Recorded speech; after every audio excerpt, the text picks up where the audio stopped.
বিএনপির কাছ থেকে এনসিপির আসন চাওয়ার যে বিষয়, এটা আরো অনেক আগে থেকেই আমাদের সঙ্গে এনসিপির নেতারা বলা বলি করছিল যে কতগুলো আসন হলে তারা কনভিন্স হবে, এতগুলোর কমে ছাড় দেবে না। তো এইরকম একটা বিষয়, এই আলাপটা বের হয়ে যাওয়াতে এনসিপির নৈতিক জায়গাটা একবারে ভেঙে খান খান হয়ে গেছে। এখন তারা বলছে যে তারা আসনের পেছনে ছোটে না, কিন্তু কয়েক দফায় এই আলোচনাগুলো হয়েছে এবং এই আলোচনার সঠিক সমাধান যদি না হয় তাহলে এনসিপি জানে ওরা একটা আসনও পাবে না, আর এই জন্য ওরা নির্বাচনে যাবে না। তো ওরা বলছে ওরা আসনের পিছনে ছোটে না।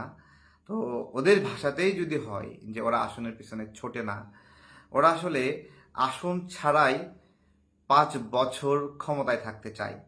এই যে বললো না সার্জিস, তার অনেক স্বপ্ন, ডক্টর ইউনূস 5 বছর যদি ক্ষমতায় থাকতো। এই স্বপ্নটা কেন আমরা তা আগে না বুঝলেও এখন বুঝতেছি। শুধু আমরা না, বাংলাদেশের নাগরিকরাও ধীরে ধীরে বুঝতে পারছে। এবং দেখেন, আসন ছাড়াই যদি এরকম হয়, রাত বিরাতে মানুষের বাড়িতে হানা দেওয়া, চাঁদাবাজি করা, এবং সে চাঁদাবাজরা ধরা পড়লে আবার বড় নেতারা গিয়ে ছাড়াতে নিয়ে আসে, সামগ্রিকভাবে এটা একটা অবাধ স্বাধীনতা যেটা আসন ছাড়াই তারা পাচ্ছে। আসন ছাড়াই যদি এই ক্ষমতার প্র্যাকটিসগুলো করতে পারে তাহলে সমস্যা কোথায়? যে জায়গাতে এখনো আটকে আছে সেটা হলো আসিফ মাহমুদ বলল যে তার মনে নাই ওয়েস্টিনে সে গিয়েছিল কিনা। আপনাদের কাছে আমার যে প্রশ্ন, যে একজন উপদেষ্টা এই ধরনের অভিযোগে অভিযুক্ত হওয়ার পরে যখন সে বলছে তার মনে নাই সে ওখানে গিয়েছিল কিনা, রাষ্ট্রের কি উচিত ছিল না যে এই ছেলেটি আসলেই সেখানে গিয়েছিল কিনা, আসলেই ওই দিন চাঁদাবাজি করতে গিয়েছিল কিনা, অথবা কি ঘটনা আসলে? এমন তো হতে পারে যে সে নির্দোষ, তাহলে রাষ্ট্রের উচিত তাকে নির্দোষ প্রমাণিত করে খালাস দেওয়া, যে না, এই ধরনের কোনো ঘটনার সঙ্গে আসিফ মাহমুদ জড়িত না। আমি খুব স্মরণ করে দেই, একেবারে শুরুর দিকে আসিফ মাহমুদ একটা এই ধরনের অভিযানে বা এই ধরনের মবে সরাসরি নিজে গুলশানে নেতৃত্ব দিয়েছিলেন। সেই ছবি এবং ভিডিও আপনারা সবার মনে আছে হয়তোবা। এবং শুধু সে না, আরেকজন গুরুত্বপূর্ণ ব্যক্তি তার সঙ্গে সেদিন ছিলেন, তারা দুজনই সেখানে ছিলেন। তো এইটা নতুন কিছু না যে আসিফ মাহমুদ এই ধরনের মবে অংশ নেয়নি। এখন আমার প্রশ্ন যেখানে, আসিফ মাহমুদের যে পিস্তল বা যে আর্মস বিমানবন্দরে ধরা খাইলো, যেটা অ্যামুনিশন ধরা খেলো, সেটার বিষয়ে একটু কথা বলি। যে আসিফ মাহমুদের কেন এই ধরনের অস্ত্র আলাদাভাবে প্রয়োজন, যেখানে তার সঙ্গে একজন গানম্যান থাকে, দেহরক্ষী থাকে, রাষ্ট্রীয় প্রোটোকল থাকে?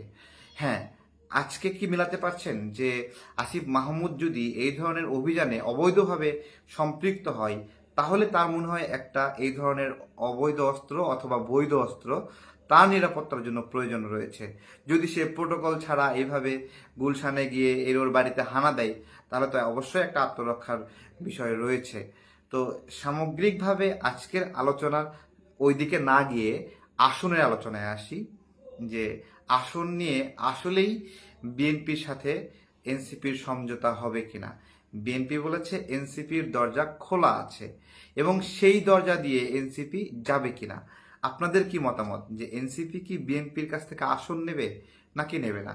আজকে আমি একটা কথা বলি, যে আগামীর নির্বাচন যেটা আসছে, এইটা আপনার হলো যদি এইরকম হয় যে বিএনপি বড় দল হিসেবে ছোট ছোট দলগুলোকে বিভিন্ন জায়গায় ছাড় দিচ্ছে, জামাতকে ছাড় দিচ্ছে, এনসিপিকে ছাড় দিচ্ছে, আমার প্রশ্ন হলো, এই যে রাজনৈতিক দলগুলোর মধ্যে আসন কেন্দ্রিক যে ভাগ বাটোয়ারা, এটা কিন্তু গণতন্ত্রের মানে হলো অপোজিট। অর্থাৎ ইচ্ছা করেই কেউ কেউ কোনো জায়গায় প্রতিনিধি দিচ্ছে, ইচ্ছা করেই কেউ কেউ প্রতিনিধি সরিয়ে নিচ্ছে। এই যে এটা তার মানে কি, জনগণকে বিকল্প চুজ করার কোনো অপশন রাখা হচ্ছে না। এটা কিন্তু গণতন্ত্রের জন্য একটা অশনি সংকেত, যে আগে থেকেই পলিটিক্যাল সেটেলমেন্ট, যে আমরা এই আসনে নির্বাচন করব এবং সেই আসনে আমরা অমুক অমুক কোনো প্রার্থী দেব না, আমরা প্রার্থী দেব, এই যে এক ধরনের সেটেলমেন্ট, তার মানে জনগণ যে প্রতিনিধি বাছাই করার যে একটা আকাঙ্ক্ষা থেকে নির্বাচনে অংশ নিয়েই ভোট দিতে যায়, সেই আকাঙ্ক্ষার মৃত্যু ঘটে দলীয়ভাবে এই ধরনের আসন কেন্দ্রিক ভাগাভাগির ফলে। বাংলাদেশের মানুষ দীর্ঘদিন সত্যিকার অর্থে যে নির্বাচনী প্রতিযোগিতা সেটা দেখেনি, এবং আমরা যে প্রজন্ম, সেই প্রজন্ম সবসময় একটা আফসোস করতাম যদি সত্যিকার অর্থেই শক্ত শক্ত দুটা দল সঠিকভাবে প্রতিযোগিতা করে নির্বাচন করত, এবং আমরা সেই নির্বাচনে ভোট দিতে পারতাম, এবং আমরা টেনশনে থাকতাম কে জিতবে কে জিতবে। এই যে একটা টেনশন, এটা একটা আনন্দের দুশ্চিন্তা যে আমার প্রার্থী হারলো কি জিতলো।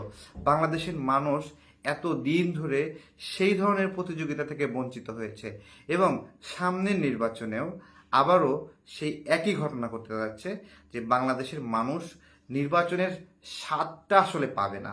সত্যিকারের প্রতিযোগিতার যে স্বাদ, সেই স্বাদ থেকে সামনের নির্বাচনেও বঞ্চিত হবে বলে আমার মনে হচ্ছে।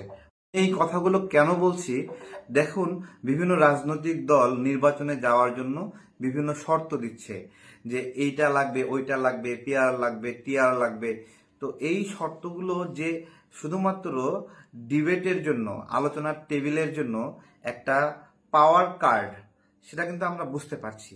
অর্থাৎ তারা তাদের চাহিদা পূরণ হলেই ওই পাওয়ার কার্ডটা উঠায় নেবে, এবং না হলে ওই পাওয়ার কার্ডটা রেখে দেবে। তো এইটা বাংলাদেশে একটা ফেয়ার গণতান্ত্রিক নির্বাচনের জন্য যে কতটুকু একটা ভয়ঙ্কর অবস্থা, যে রাজনৈতিক দলগুলো পাওয়ার কার্ড প্লে করবে এবং নিজের চাহিত আসন না পাওয়া পর্যন্ত সে নির্বাচনে না যাওয়ার হুমকি দিবে, এটাই বাংলাদেশের জন্য একটা